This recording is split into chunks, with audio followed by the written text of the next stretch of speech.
Hey everybody, I see a lot of y'all come in already. I appreciate you showing up. After I took my week break from doing live shows, I had a big week. I hope y'all did too. It's going to take a minute to get back in. I got a great guest tonight. Sometimes when you ask people to be on and they say yes, it's kind of surprising and you get excited about it. And been looking forward to this one. I look forward to all of them, and I thank y'all for being here with us. Have Lauren A. Smith with Night Callers, Bigfoot Radio. Check her out on YouTube. I know a lot of y'all probably know her, have watched her, and I'm new to the game, and I want to learn as much as I can because I've missed out on a lot of years because there's nobody around to help. And with Lauren, I've learned, she was kind of born into this. I was introduced to it years ago with a sighting, and I didn't know how lucky that was. And so I'm here to learn with you guys, and feel welcome, Miss Lauren, and I can get this cursor over here. How you doing, Lauren? I'm doing fabulous. How are you? Doing great. I appreciate you coming by and spending a little time with us. Absolutely. Um, I'm honored to be here. well, I appreciate it. I've got a idea in my head how I want to do things, and I want to mix it up a little bit and bringing people on that have done this for a long time. It helps me. It helps the people in the audience. And yourself, you've got people that watch your show Yeah. that may lurk for 6 months or so, Mhm. get to trust in you guys, and then contact you Yeah. because they've had things happen. The, y'all, for y'all that don't know, I've had to, when you go get somebody to come on, you want to learn a little bit about them. And I've been surprised at how long Lauren has actually been involved in this. And it started at a very, very early age. Yeah. And can you tell the folks how you got into the Bigfoot world? Yes. So I started Bigfooting as a preteen. And so, normal kids are going on Disney vacation and going to summer camp or Bible camp or whatever. And my vacations were spent in the woods with my mom looking for the big hairy guy. So um, I was learning, how to cast tracks, how to look for sign, how to compile and analyze data, how to input data. I don't even know how old I was. I was between 12 and 15, and I was putting lunar phases into a spreadsheet with sighting reports to correlate how the moon phases affected sightings and how many were, which everyone asks. Then they're like, well, what was the answer? Back then in the early 2000s, there were no sightings on full moon nights, but nowadays there are. So you, it just shows that research changes over the years. I talked to Matt Pruitt. Of course, everybody knows Matt, and he said he had the idea that if more people moved in the area, there'd be more sightings, and he's found that there are actually less. So maybe we push these things. Yeah, pressure. I always say animals react to pressure in different ways, Hmm. and uh, I would love to have some data of how an area had sightings for maybe 30 years, like over here in Giles County. Hmm. I've heard stories from the 40s, 50s, and 60s, and then they start tailing off as more people come in, Right. and that's kind of interesting to me because I'm like some people. I'm thinking, well, you would think more people would be more sightings, but No. seems not to work out that way. I mean, I've been doing this for over 20 years, and what I can tell you that I've learned is, every creature has their main objective, right? Their MO. And Bigfoot's main objective, like deer, their main objective is to not get eaten. Right. So Bigfoot, it is to not be around humans. I mean, just absolutely every single thing that they do is to not be discovered and not be around humans. Now, we do have the juveniles or whoever that will show themselves to humans. They'll, you know, do whatever, step out from behind a tree, cross a road. I can't explain those other than juvenile activity or distraction is what I believe it is. I believe they're distracting you from the rest of the clan that's moving over here in the woods, you know. But I'll tell you, their main objective is just to not be near humans. So if we develop, 40 acres of land, they're going to leave that area. They're going to Right. go where they're safe, where their family's safe. Um, but yeah, it's, I mean, you have to have a human to have a sighting, right? If a Right. tree falls in a forest, does it make a noise type of thing? I mean, but there's places that are kind of primitive still that no Right. one goes, and it's like you have to wonder if that's a safe haven for these things. I Yeah, and you're right. Coming from a hunting background, knowing let's say let's say full moon for example. Yes, we can see better, right? But also what you may be trying to sneak up on can see better also, Hmm. right? And Right. then so we I remember when I was taught to catfish and during a full moon and have the bait that like a live bait Hmm. where the catfish on the bottom could see the movement because of the moon, right? Right. Yeah. So yeah, everything is made a certain way, and I'll agree with you on that. And some of the with what happened to me, I heard you say in an interview like sometimes it's blind luck, Hmm. but you got to put the work in. You got to be where they're at, of course. But with mine, if I'd have been 4 minutes later or a few minutes earlier, I never would have been doing this years later. Yeah. It just set off a lot of questions with that. And then as I started learning from people, I realized I had other things happen. But what I'm getting to, I think I saw this one because they were strip mining the property behind us Hmm. and they were tearing up the habitat. Yeah.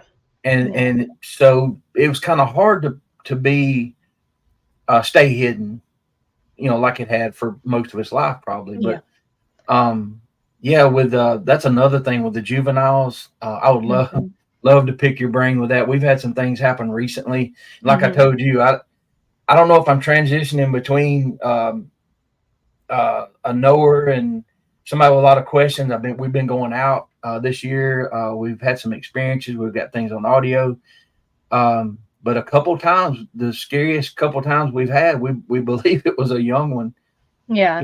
that stepped out and screamed at us in the field with us at night. So, Yeah. um, and I and this is one thing too. Y'all know she Night Callers Bigfoot Radio.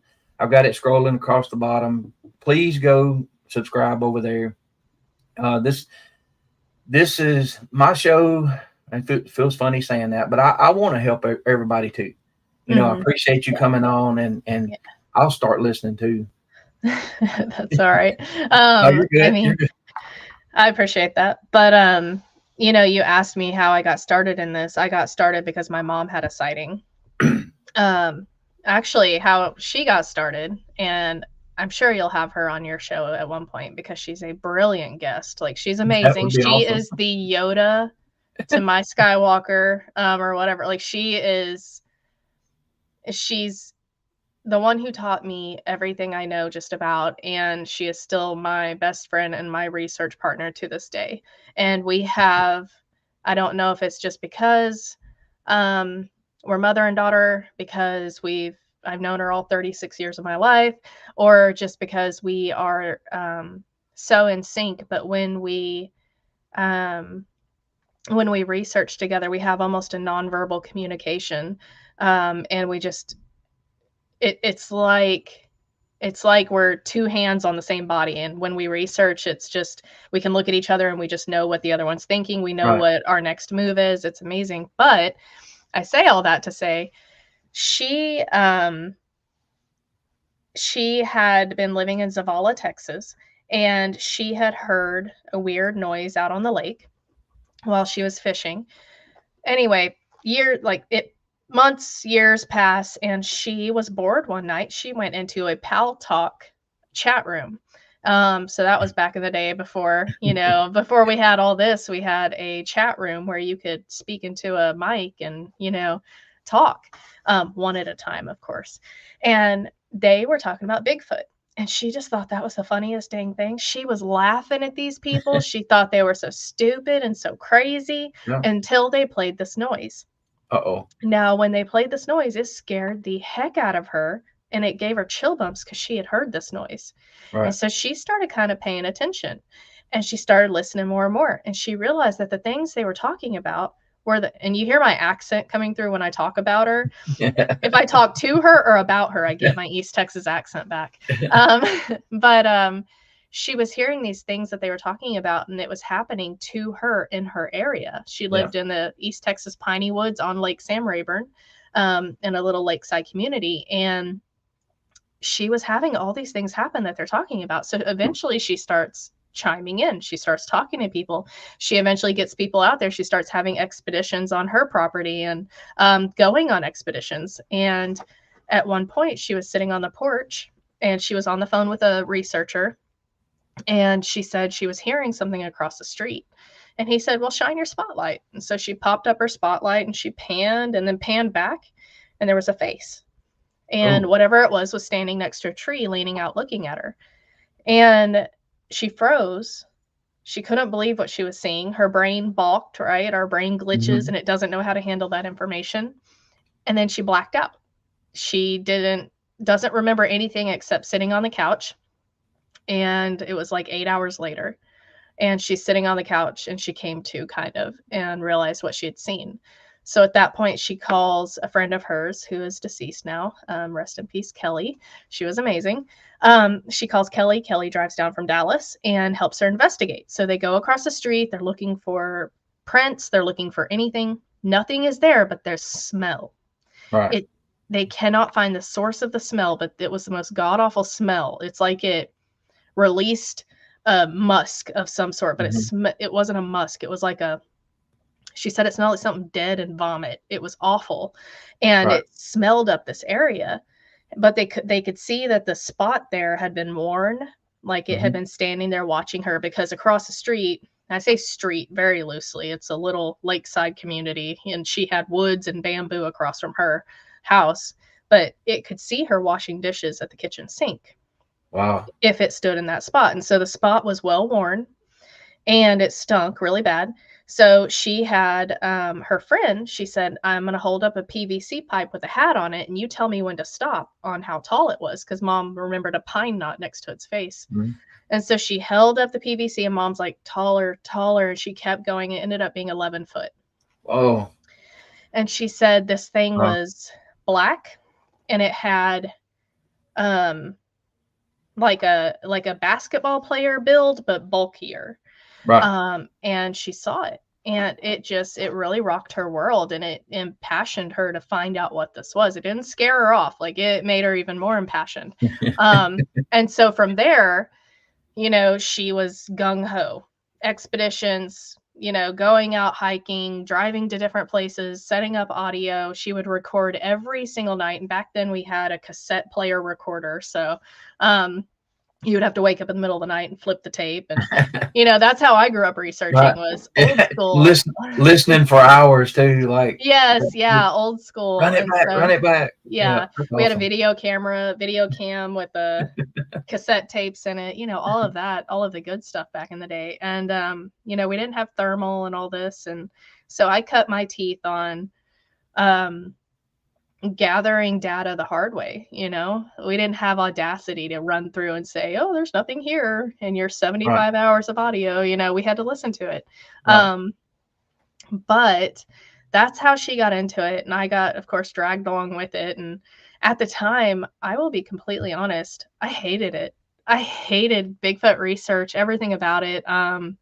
There were no kids in Bigfoot research. Nobody brought their kids. A lot of the people were older. Their kids were older, off to college. It was so boring for me. It was downright terrifying most times. I would be sitting in the vehicles just like panicking, wanting to leave. I was so scared. But now that I am older, and when I got older, I started being more into it, because I started going back out into nature as a young adult and hiking and camping. And I started getting back into it, and I started getting that passion that she had. And it got to the point to where when I was younger, she was, I don't know how else to say it, she was ballsy. She was a Right. ballsy broad. She Yeah. would hike off in there by herself, just, she would go hike to the lake every day by herself. She had no fear. And I had plenty of fear as a child because that's my mama and I don't want her to get hurt. Right. But then I found myself as a young adult, I was her. I turned into her. I was going off by myself, no headlamp, just blackout, let's go hike, hike away from the group because I was wanting to have an experience. I wanted to have, that. And, I ended up I had my 2 little boys. And so now I'm a legacy researcher, I'm a 2nd gen researcher, and now my Right. boys are 3rd gen researchers. And so now I see how important it is to get your kids involved in it. This is something that I feel like researchers, we have a duty to take care of the next generation and get them up to speed on all of this. And Right. I say that let's do it safely. Like, don't tie a ribeye around your kid's neck and put them out in a field and be like, come on, Bait. Bigfoot, Yeah. do it safely. But this is where you can get them away from their screens and you can take them out into the woods and you can start teaching them how to track, how to identify vegetation, how to identify different, animal sign, and just Right. all kinds of stuff that you can do. There's my mama. Hi. Hey. But yeah, so I realized how important it was to get the kids involved. And so now I kind of gear my presentations that I do at different conferences, I gear it towards how we should get the kids in there, So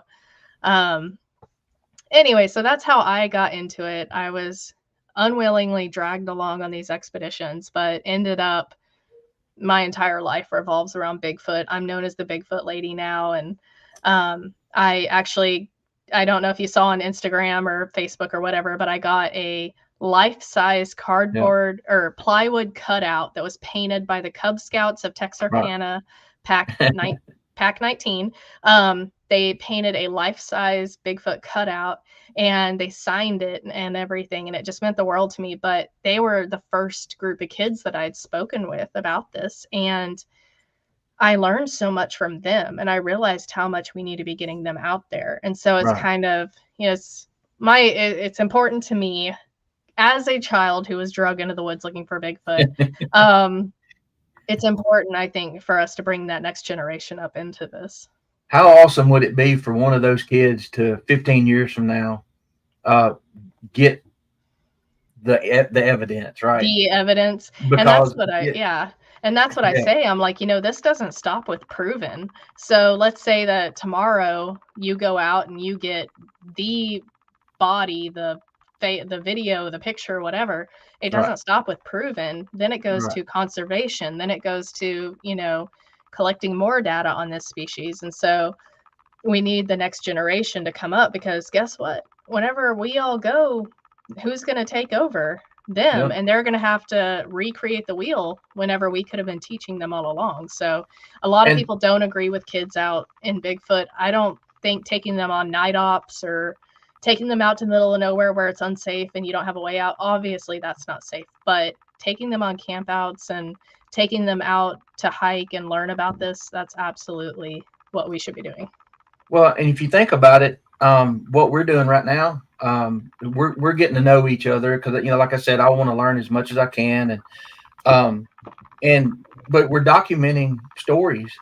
Yes. We're documenting evidence. We're documenting areas for that future generation to come back and Google something or get on YouTube and look for. 25 years from now, you may have a title that may become important to the Absolutely. researchers, to the new researchers. And so I do understand your mom, because I was in the same kind of boat with you. Why is it such a draw for us? What do you think pulls us in? I'll tell you, most every Bigfoot researcher, all right, there's 2 camps. The ones who have had something happen to them, and so they want to know what it is, and they're relentless in the pursuit of that answer to that question. And then there's the ones who are just straight up adrenaline junkies, and we keep going out chasing. We're like a dog chasing a car. We don't know what we're going to do when we get it, but we're going to keep chasing it because it is thrilling and we love it. That's me. Every time I go out, eventually, I can't tell you how many I call them crisis of faith. I'm done with Bigfoot. I'm done. I'm not doing it anymore.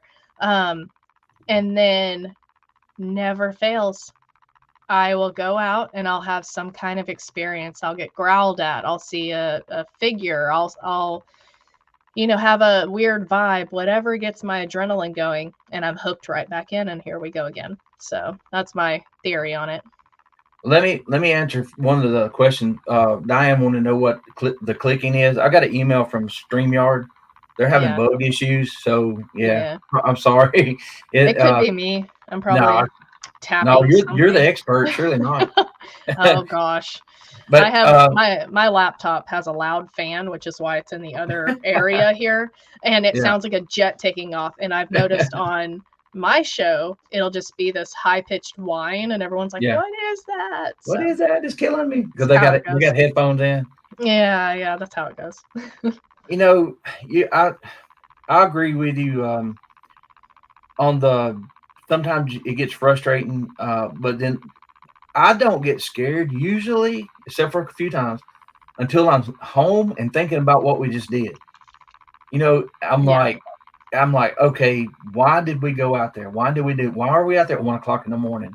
And a few times, I've had that huff growl that was so loud that it just terrified me. And then a couple of times I've had things happen. My son's 26; he can take care of himself, but he's still my kid. And I'm like, I can't believe that I've done this again. But we really, nothing's ever happened. We've had a rock tossed at us one time, and we turned around and left. And it's when there's a couple times they seemed irritated, we backed off.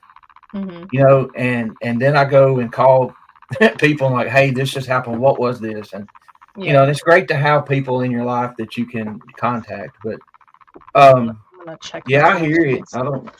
I don't hear anything. So there you go. What was that? It stopped. Did it work? Yep, you did it. Okay. I don't know. I jiggled a cord. So that's how it goes. I have the opposite problem, and my mom does too, because clearly I am the offspring of an adrenaline junkie. This woman, okay, before Bigfoot, she was a ghost hunter. Before that, I don't even remember. She's been a rodeo clown. She's been a dirt track race car driver. Wow. So this woman, she's first of all a fan of the weird, which I love. I was raised very weird, and I love it today. Hated it when I was a kid, but I love it now. But she's an adrenaline junkie, and so I am the offspring of an adrenaline junkie. And so I'll tell you, when I go to the woods and there's something just beyond the tree line, or this happened recently, I was laying in the tent. My boyfriend was laying beside me. Kids were on the other side. I could hear something walking on this side of the tent and something walking on this side of the tent, bipedal footsteps. And I knew we had the top off the tent. And I knew if I sat up and I turned my light on, I was going to see it. I was going to see one. Here we go. Could not make myself sit up, right? Yeah. Still kicking myself. And it's happened a million times when researching. You have something just beyond the wood line, and if you charge over there, you're going to see it. You don't. And then you kick yourself. You go home and you're like, why didn't I just do it? Why didn't I just do it? And well, let me ask you this, Lauren. That when you couldn't raise up, did you feel like something was holding you back, or was it you holding me back? No. It was all me. It was pure fear. It was pure. And this is so stupid. I laid there giving myself like a sports pep talk. I was like, all right, you miss 100% of the shots you don't take. Here we go. Right. Here we go. could Yeah. not make myself do it. And then later, my son had nestled up real close to me and he was like, Mama, he said, I'm so scared. And I was like, what's wrong, buddy? And he's like, something's walking He around heard our it. tent. And I'm Wow. like, oh man, I'm like, it's okay, bub. It's just a possum, you know? And so I like had him go back to sleep. But the night before we had an armadillo sniff our heads through the tent. Like the screen was right here and it was sniffing right here. And um, Ryan and I both woke up and we looked at each other and we're like, what is that? And we thought it was a bear. And so, you know, because it was snorting and snuffling. And anyway, so he shook the tent and then we shined our light and it was an armadillo. And at night the sounds, they do turn into something else, because we heard what we thought was a herd of deer a couple of weeks ago at Yeah. night, and Yeah. we turned the lights on. It is one lone armadillo scratching in the leaves. Armadillos are Oh my so bad god! about that. Man, they'll ruin a good research, hangout, expedition, whatever you want to call it. They'll ruin it so fast just because they're relentless little creatures. Yeah. But you know, I've just had a lot of those high adrenaline situations where I go home and I kick myself for not being, you could say braver, more reckless, whatever, but going and investigating that sound. And Right. then I kick myself because I didn't go check it out.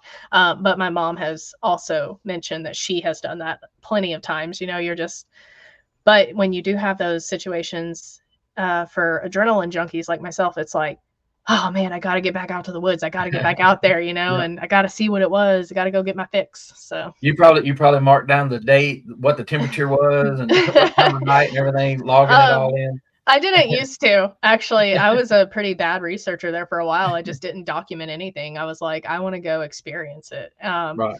But then I started, but I also went to all these different places. You know, it wasn't until the past, I'd say 3 to 5 years, I started realizing that my in my opinion, good researching is researching the same area consistently. Hmm. And so when I started going to the same area, I started Mike Ann from Tactical Bigfoot Research. If you haven't had him on, you need to. He's amazing.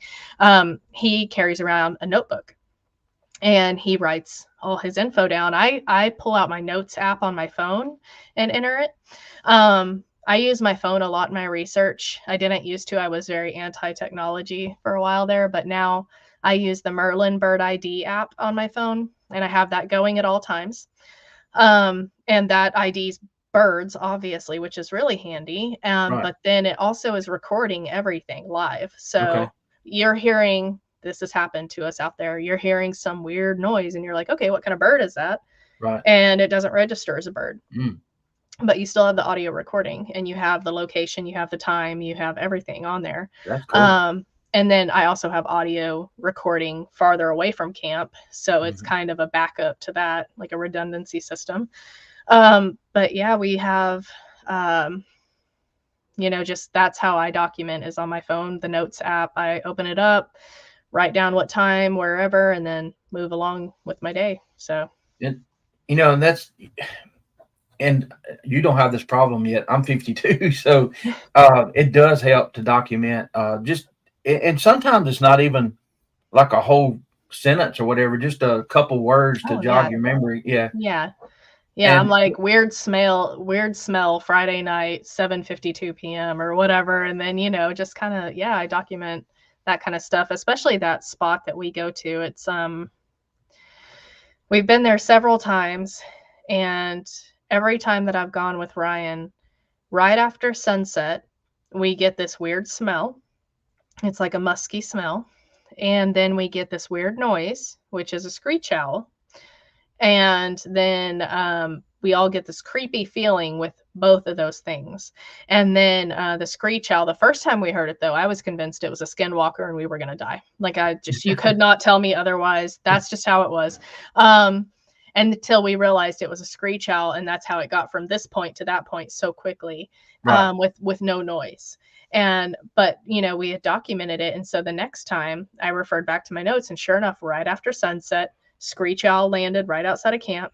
But the weird smell that came with it, that's what I don't understand, because the screech owl's here and the smell's coming, upwind from here. or downwind, or we're downwind. It was just, anyway, that's why I document, because there's weird little things that come with the normal Mhm. nature situations. So document the weird stuff, and maybe you'll find a pattern, or you'll figure out what it is when you tell someone else about it. Right. And also, like I said again, your son, one of them may need pick up your notes, Right. down Yeah. the road, and Yeah. and another thing, it takes experience even with hunting.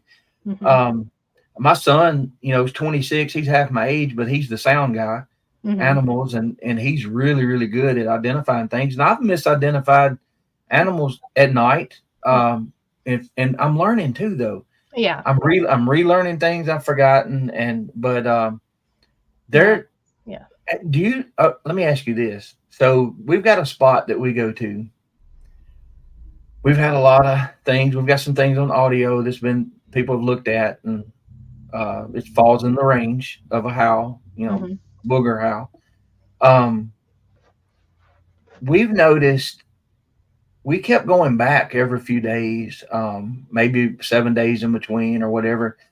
You think we can wear out your welcome sometimes, and then they will actually act out or make themselves known, maybe not visually, but it seemed like after a little while, we spurred the huff growl, the one threw a fit and was breaking things and threw like a small boulder. And we had one day, this is the middle of the day. Of course, we have the barred owls and everything, and we know what they sound like. They make two or three different sounds. And Mhm. all of a sudden, like you said with your mom, my son and I have hunted together enough. We've been around each other enough. We have an unspoken, we're on the same wavelength with a lot of Mhm. things. We can give hand signals or whatever. Well, this barred owl sounded like it was about 300 pounds and standing on the ground. Mhm. And he immediately, his head snapped around. He said, "What was that?" And I'm like, I don't know. All this other stuff is normal, Mhm. right? It's all normal. But that one thing was not normal. Yeah. And so I understand when you what you're saying. You can have all of these normal animal sounds and smells and whatever, but every now and then, There's that weird you get thing. that weird thing, Yeah. right? Wow. It, The wearing out your welcome thing. I mean, to me, you'd think it would be the opposite. Whereas you feel like, because I know that, like, Shane Carpenter, for instance, he said that they would go into this place, and they're it's like, now when they first started going in, there wasn't as much activity, and then they started going in, and now it's activity every single time because they're more used to them. yeah. Um, but I'll tell you, I've learned that your vibe when you go in, Hmm. your energy, like what vibe you're giving off, it changes the game as to how they're going to react. And I don't say that to, what I mean is, a good friend of mine, one of my other favorite research partners, he and I have gone to the same place. We'll call it Toadstone. That's its nickname.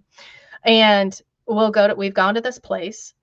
I've been there with him. I've been there with my mom. I've been there with Ryan a couple times. I've been there with Ryan and the kids. Now, going with just my friend, it was the heaviest feeling of fear, of oppression. Like, we were not welcome, and it would come in waves. It would be like we were so terrified, like we were honestly sitting there very nervous. And what happened is, after dark, he went and got his gun. Mm. Now we both carry, right? We Hmm. both conceal carry. I kind of half conceal, half open carry at camp. It's whatever's more comfortable at the time. Right. We're both carrying at all times, but he went and got his big gun, and he was walking around with it, like, out in his hands, sitting there on his lap on the table. And after dark, his energy changed to where he was more nervous. And that's when the energy changed in camp, and it got borderline terrifying. And then Hmm. it would be okay. And then it would be terrifying. And then it would be okay. I mean, there was one point, because he was sleeping in his truck and I was sleeping in my tent. There was one point I almost asked the man to sleep on the floor of my tent because I was so scared. And it it was, that. And so when I camped there with my mom, it wasn't like that. It was like Hmm. this low level kind of nervousness, like after dark, it kind Right. of came in. Again, this was probably the second or third time I'd camped in that spot, so I was new to the area. But the second time I went back with her, we got there, and where his truck had been parked, there was two trees that he could drive through to get out of camp. We always park facing out, right? Well, he had parked there, and where his truck had been when me and my mom went back, there was a giant limb in between the trees, leaned on a branch and cutting off that exit route. And then where I had gone to the bathroom up the trail, there was an X over that. There was an X over next to that spot. Wow. And it felt very Deliberate. yeah, very deliberate. And I was Yeah. like, okay. I was like, they really didn't like us being here. So I camped there with my mom. And again, this was right after he and I had camped there. So they were expecting, I think, the same thing. So again, my mom and I got some oppression that night, but less. But then my mom calls them out. She's like, we're going to bed. If you're going to do something, do something. And I'm like,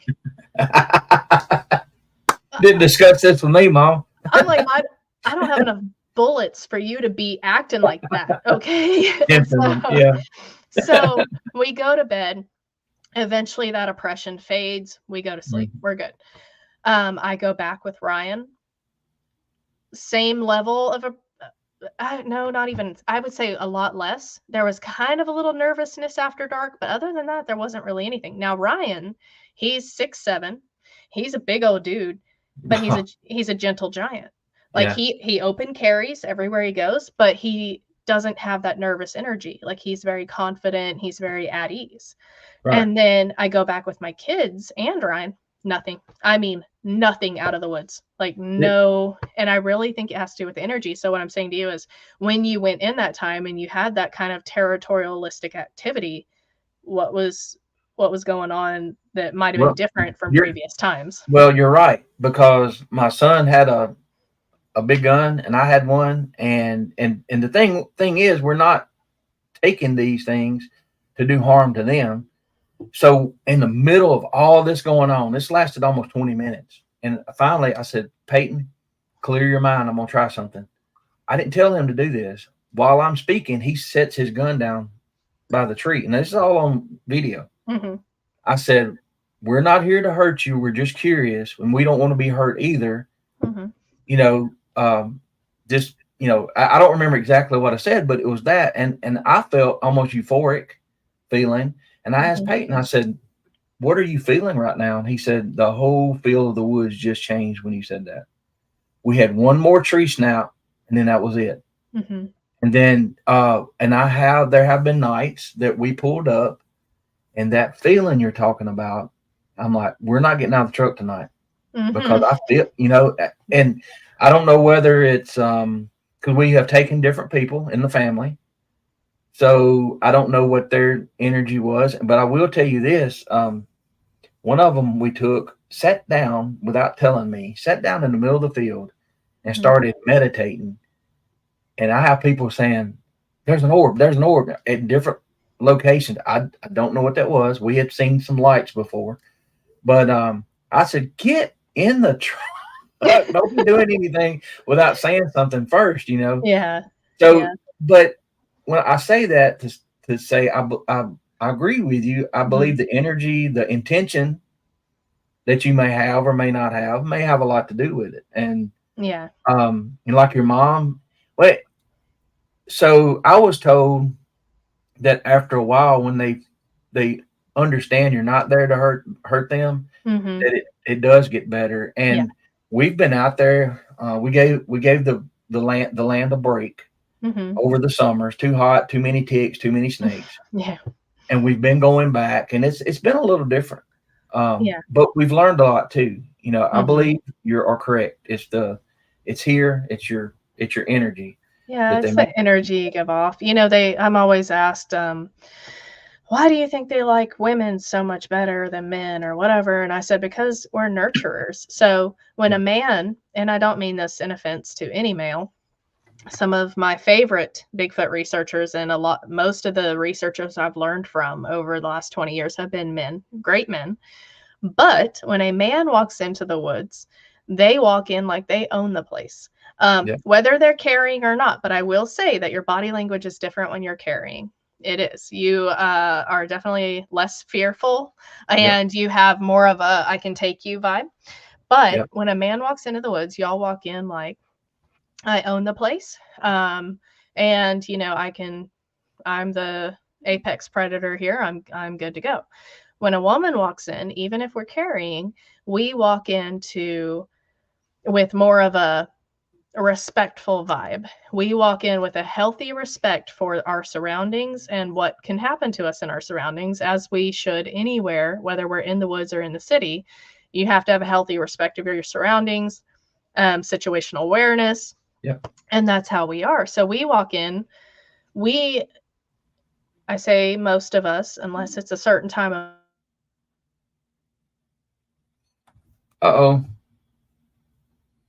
Talking about energy, she froze up. Did she freeze up for y'all guys? I I don't can know how to hear get. you. You can hear me? Yeah, I you're can hear you. you're starting to come back. There you are. Hold on. Yep. All right. Am I back? You're back. I started talking about that time of the month and everything froze. I Let's know, see right? now. Well, But I've noticed what exactly what you're saying.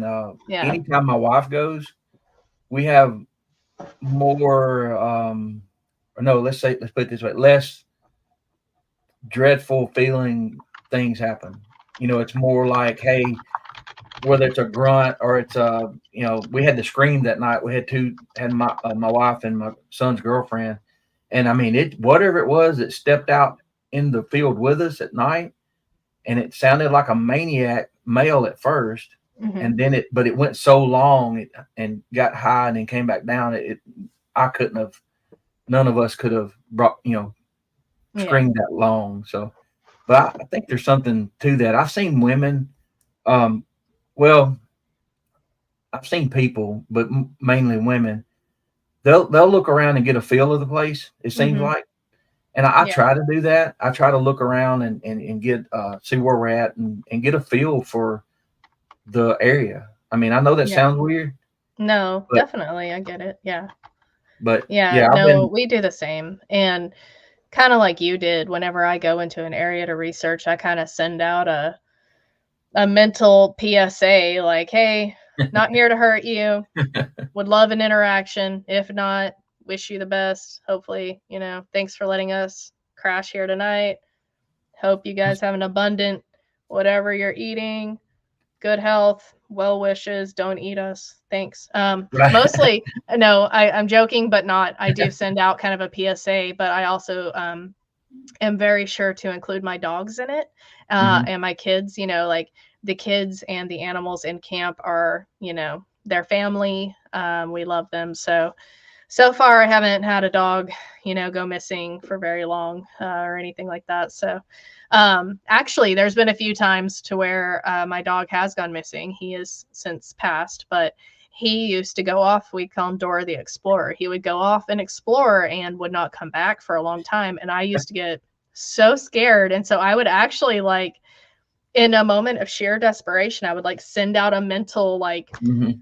thing to the Bigfoot, like, hey, can y'all help me find my dog? Like, if y'all see this dog, can you like pick him up and put him back on the trail? That'd be great. Like obviously never got a, whoop, whoop, Yeah. whoop back, but Yeah. he Can't did come back every time I'd ask that. So can't hurt. I it mean, can't hurt, you never know. I mean, yeah, that's exactly right. I know we get nervous. We carry our dog. She runs and she stays pretty much on about 2 or 3 acres there. Hmm.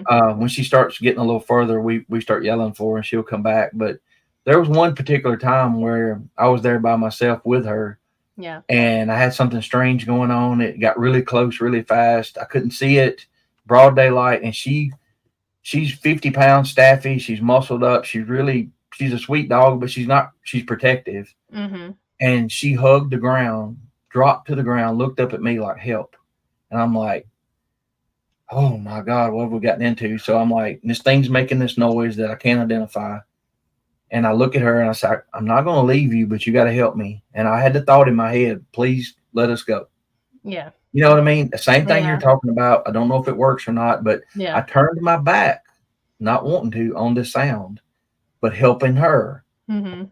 And as we started leaving, it stopped. And oh my gosh, It's that was scary. terrifying actually. Yeah. But what so with your show, and I know you've done a ton of interviews. What have Yeah. been what have been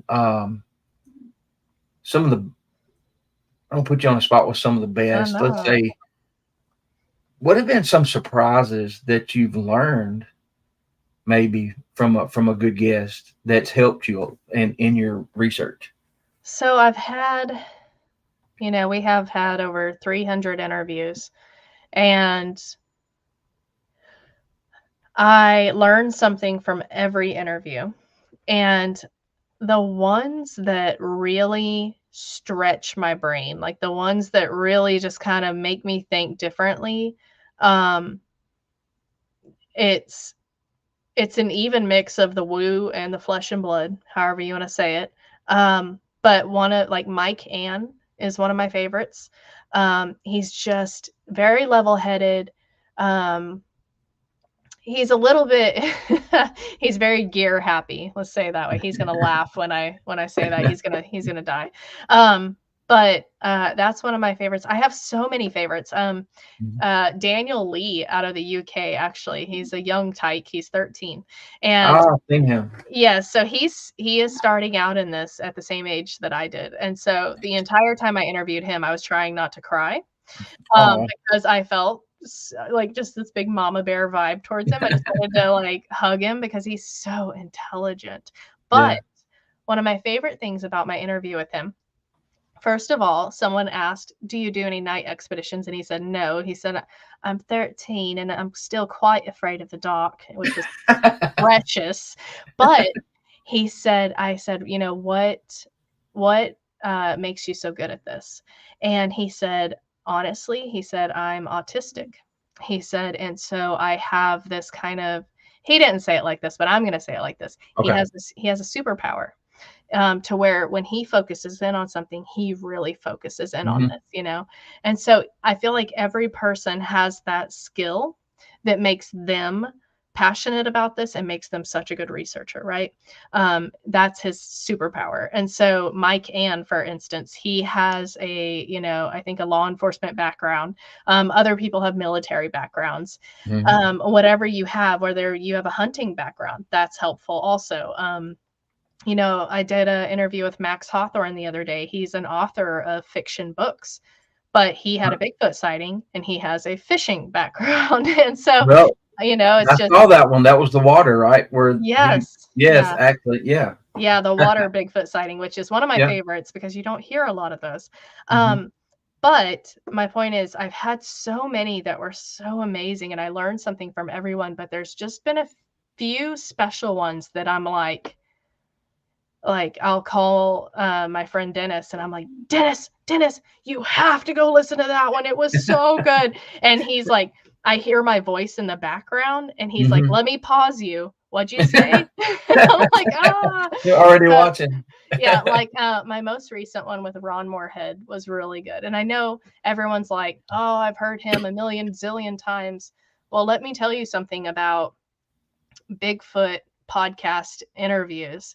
Every single interviewer has something different that they bring to the table. And so I Right. can go on your show, Hmm. and you said you heard me on Jeremiah Byron's show and Hmm. Linda's, and they were two completely different interviews because they're two completely different hosts that have Right. different questions, different interview styles. So my show with you is going to be completely different. So Ron Right. Moorhead coming on my show, it was a very, very open and honest, transparent conversation. We talked about religion, we talked about all kinds of stuff, and it was still to date one of my favorite interviews because it was just, the man is amazing. Say what you Yeah. want about, whatever, but he's very fun to talk to.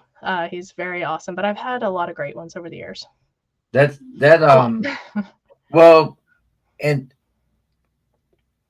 I don't even see myself as a, I don't know what you call a host or A whatever. host, yeah. Yeah, because I may do a little different things. I may fix the background or whatever, but I want people to come on and just feel like we're, like you said it perfectly on the Facebook post, the Yeah. virtual campfire, sitting around the Hmm. campfire talking, Yeah. and when and what I get from that is when you're around the campfire, you hear some of the best stories because Hmm. people are relaxed, Yeah. they're trusting, and they're focused on you because there's not a phone there. Hmm. There's nature you get, and that is some of the best conversation that you can It have. is. And not only do you share stories and experiences, but you bounce ideas off each other. You say, hey, Absolutely. like, what if we went and stuck this orange at the top of a tree and see what happened? You know, like, whatever. Like, you What try I, different things. And I know exactly what you're saying, Lauren, yeah. because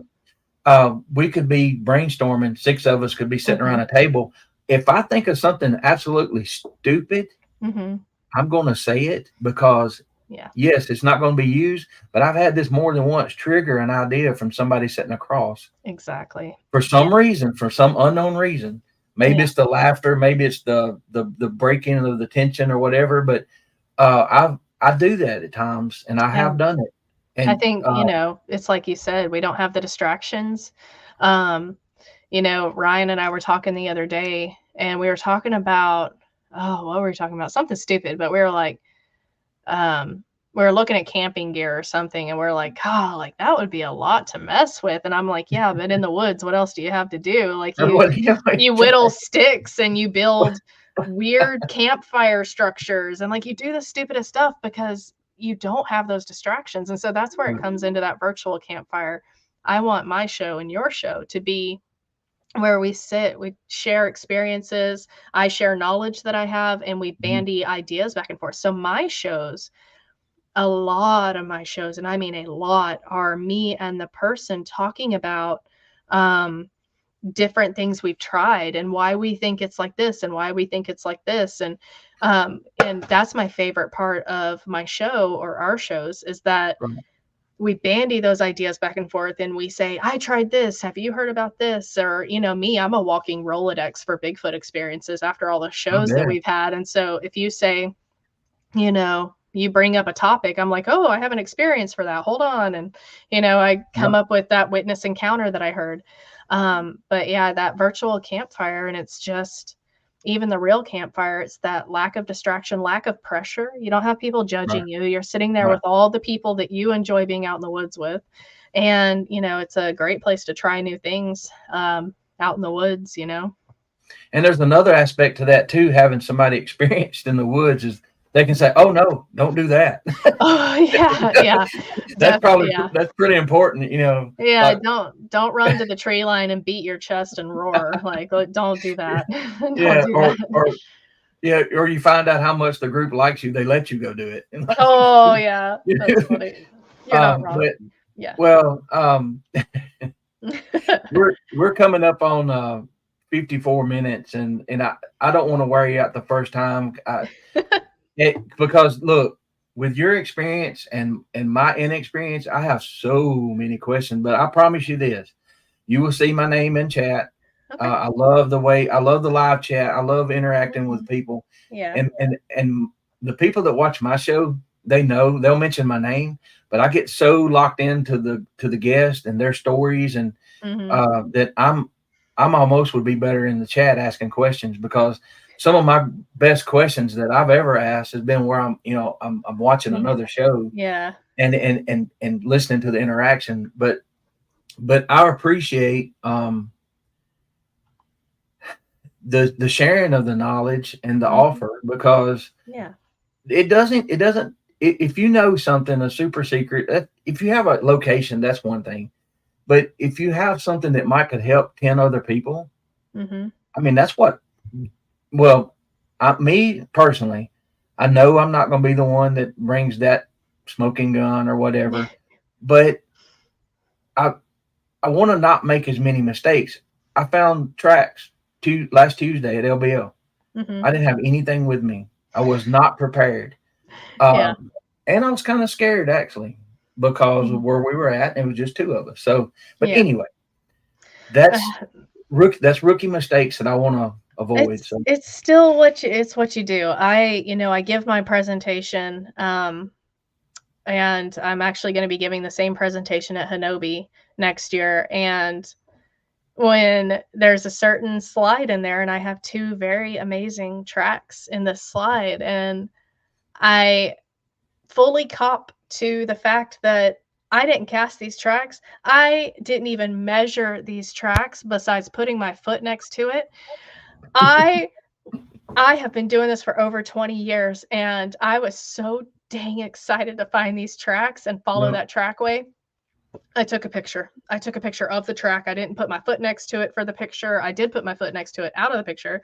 Um, I mean, it happens, yeah, sometimes, yes, we should be very diligent and we should collect and analyze the data and the evidence and blah, blah, blah. But sometimes we should just experience it.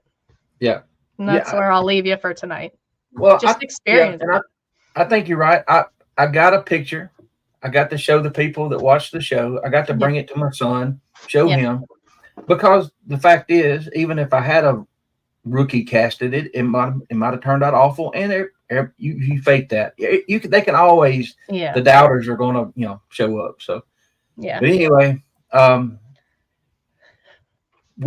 would like to do this again. I don't know if Okay. you would like to. Absolutely. Your mom, the more I'd like to learn. You will see me in your chat. I'm trying to support as many people as I can, Mhm. because I've been welcomed in and I've been taught so much, and Yeah. I appreciate it so much, and I appreciate you.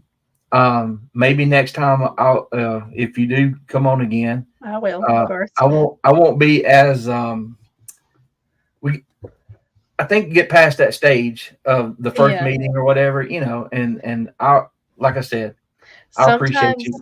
sometimes that first interview with someone is just the tip of the iceberg. Like, you just scratch Yeah, the surface and you're just like, you end the interview and you're like, but wait, I have more questions. Like, yeah, yeah, you said something, and now that I'm sitting here, I could go on for that for 30 minutes. And exactly. so I have a lot of part one, part twos, Hmm. because sometimes you just don't get it all the first time. You just don't. Yeah, So and, I would be honored to come back. and thank you. And like you said, you can plan it in your head, you can write it down, you can do an Yeah. outline and everything, and it Yeah. never goes the way and that's the best way, I believe. To me, I'll be completely honest, and a lot of people that don't like my show are gonna be like, "Oh my god, I can totally tell that's what she does." But I do a very brief skim search on the person. Like, I read their bio that they sent me. I might look at their Facebook. I Hmm. come up with maybe three starter questions, and then Hmm. from there I wing it off what happens in the interview. And Right. it's very handy. Sometimes it gets me in trouble because sometimes in an interview it's like pulling teeth, and so Hmm. I'm just sitting here and I'm like, what color was the Right. weird Yeah. shadow that you saw? It's very rarely it'll get me in trouble, but most of Well, the time I can wing it off of just the interview itself. yeah, we had a store in the interstate. I ran a restaurant for my parents for a long, long time. I met people from everywhere. So, um, Yeah. meeting people for the first time is it's okay. I'm okay with that. And I'm gonna be honest with you. On Linda's interview, Hmm. when it came out whenever it was, weeks ago, Yeah. I watched about 4 to 5 minutes of it and I turned it off. And if you Yeah. noticed, I commented, I'll watch the rest of this later, Yeah. knowing that I wasn't going to, Yeah. because and not because I knew right then, I'm like, I need to talk to her if she'll talk to me. Yes, yes, yeah. Yeah, that was a I'll Linda's go back and interview watch was it now. well, I mean, it was kind of, we talked mostly about my mom in that one, and so Mm, I've actually got to share some of my beliefs and experiences on this show, so I very much appreciate that. But I did have fun with Linda's show. yeah, It was great. She runs a good program.